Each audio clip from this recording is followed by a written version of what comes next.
Hello साथियों, तो कैसे हैं आप सभी। मैं दिवाकर एक बार फिर से स्वागत करता हूं आप सभी साथियों का अपने YouTube channel Diwakar sir official पर। साथियों, आज के वीडियो में हम बात करेंगे रेलवे ग्रुप डी भर्ती 2025 के पोस्ट प्रेफरेंस के बारे में कि कौन सी पोस्ट होती है सबसे बढ़िया और कौन सी पोस्ट होती है सबसे खराब। साथियों, बहुत सारे लोग क्या करते हैं कि जल्दीबाजी में फॉर्म भर देते हैं और अच्छी पोस्ट को चुन नहीं पाते हैं। बाद में नौकरी पाने के बाद बहुत ही ज्यादा पछताते हैं। और यदि आप एक फीमेल कैंडिडेट हैं, यदि आप एक लड़की हैं, तो आपको यह वीडियो बहुत ही अच्छे और ध्यान से देखना चाहिए, क्योंकि पोस्ट चुनना एक बहुत ही बड़ी चुनौती होती है और यदि आप पोस्ट अच्छा नहीं चुन पाएंगे तो बाद में समस्या होती है।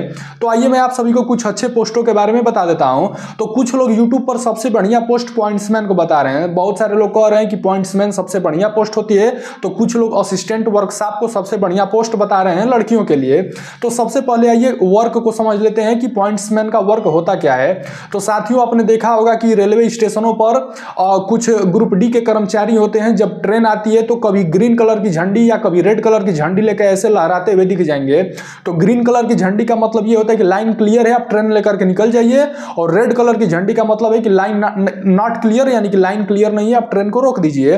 तो ये काम होता है पॉइंट्समैन का साथियों, जो कि मैं बता रहा हूं आपको, ये झंडी दिखाने वाला काम होता है। यह 8 घंटे की ड्यूटी होती है, तो बढ़िया है। और असिस्टेंट वर्कशॉप की बात करें तो यह भी मतलब ऑफिशियल टाइप का ही जॉब है, मतलब वर्क तो करना ही होगा, परंतु यह एक प्लेस से ही कार्य किया जाता है, एक जगह पे ही रह के काम करना होता है। ऐसा नहीं है कि आपको चल चल के घूम फिर करके काम करना होता है। अब आइए कुछ और पोस्टों की बात कर लेते हैं, जैसे कि असिस्टेंट ट्रैकमैन को ले लेते हैं। तो असिस्टेंट ट्रैकमैन में साथियों ट्रैक का काम होता है, जो आपकी ट्रेन की पटरियां होती हैं उसमें इन साथियों का काम होता है। और बात कर लेते हैं असिस्टेंट ब्रिज का। यह अभी एक पोस्ट होता है, जैसा कि नाम से ही पता चला है कि ब्रिज मतलब आपने देखा होगा कि जब आप कभी ट्रेन से सफर कर रहे होंगे तो कई सारी ट्रेनें ब्रिज से होकर के गुजरती हैं। तो ब्रिज में जो समस्याएं आती हैं ट्रेन की पटरियों पर, वो इन साथियों का काम होता है असिस्टेंट ब्रिज का। अगला पोस्ट का बात कर लेते हैं ट्रैक मेंटेनर का, ग्रेड 4। यह साथियों सबसे वर्क ओवरलोड वाला काम है। इसको मैं कहूंगा कि सबसे आप लोग लास्ट प्रेफरेंस में इसको भरिएगा। ये ट्रैक मेंटेनर का काम साथियों होता है कि नट बोल्ट को टाइट करना। जो ट्रेन की पटरियां होती हैं इसमें जो नट बोल्ट लगे होते हैं उसको टाइट करना, उसको अच्छे से मेंटेन करना ताकि ट्रेन इजीली वहां से निकल जाए। और बात कर लेते हैं असिस्टेंट टीआरडी का। यह एक इलेक्ट्रिकल डिपार्टमेंट से संबंधित कार्य होता है। जैसे कि कोई बच्चा यदि आईटीआई इलेक्ट्रिशियन से किया होगा या पॉलिटेक्निक किया होगा तो इसमें इन साथियों को फायदा मिलता है, क्योंकि इसमें टेक्निकल काम होता है। जैसे ट्रेन चलती है तो उसमें इलेक्ट्रिकल जो वायर लगे होते हैं ऊपर, उसमें काम करने की जिम्मेदारी असिस्टेंट टीआरडी वाले छात्रों की होती है। और बात कर लेते हैं असिस्टेंट एसएनटी। इसमें सिग्नल से संबंधित काम होते हैं। जैसा कि आपने देखा होगा साथियों, जब ट्रेन चलती है तो कई सारे सिग्नल जलते हुए दिखते हैं, रेड कलर के, ग्रीन कलर के। तो ट्रेन तो सिग्नल के हिसाब से ही चलती है। यदि रेड कलर जलेगा तो ट्रेन को रोक देना है, ग्रीन चलेगा तो ट्रेन निकल जाएगी, पास कर जाएगी, यानी कि लाइन क्लियर है। तो ये काम होता है असिस्टेंट एसएनटी का। साथियों, मैं एक बात आपको क्लियर कर देता हूं कि यह लेवल 1 की जॉब है, तो आपको बहुत ज्यादा आराम वाला पोस्ट इसमें नहीं देखने को मिलेगा। जैसा कि YouTube पर लोग पॉइंट्समैन को बता रहे हैं कि बहुत ही आसान काम है, तो आसान काम नहीं है मेरे भाई। जब जब ट्रेन आएगी झंडी लेकर के स्टेशन पे जाना है और ऐसे झंडी दिखाना है, तो यह अभी बहुत आसान काम नहीं है। जब जब ट्रेन आएगी रूम में से बाहर आना पड़ेगा और रूम में फिर जाना पड़ेगा, और सारे कई काम होते हैं।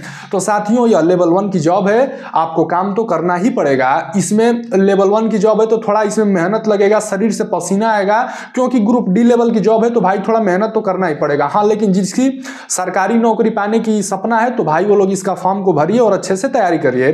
साथियों, असिस्टेंट वर्कशॉप भी बढ़िया जॉब है, क्योंकि इसमें सैटरडे को हाफ डे मिल जाता है और संडे को छुट्टी मिल जाती है। तो यदि आप सोचते हैं कि सैटरडे को थोड़ा जल्दी छूट जाया जाए और संडे को थोड़ा सा एंजॉय कर लिया जाए, तो आपके लिए असिस्टेंट वर्कशॉप भी बढ़िया जॉब रहने वाला है।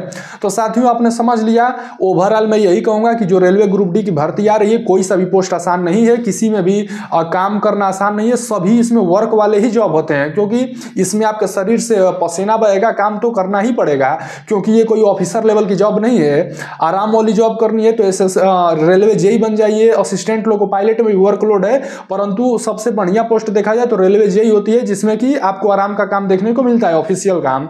तो साथियों, यह रहा रेलवे ग्रुप डी से संबंधित कई सारे पोस्टों की जानकारी। यदि आपको हमारे द्वारा दी गई जानकारी पसंद आई हो तो चैनल को सब्सक्राइब कीजिएगा, इस वीडियो पे एक प्यारा सा लाइक कीजिएगा। मैं रेलवे से जुड़ी सारे अपडेट्स अपने इस YouTube चैनल के माध्यम से देता रहता हूं।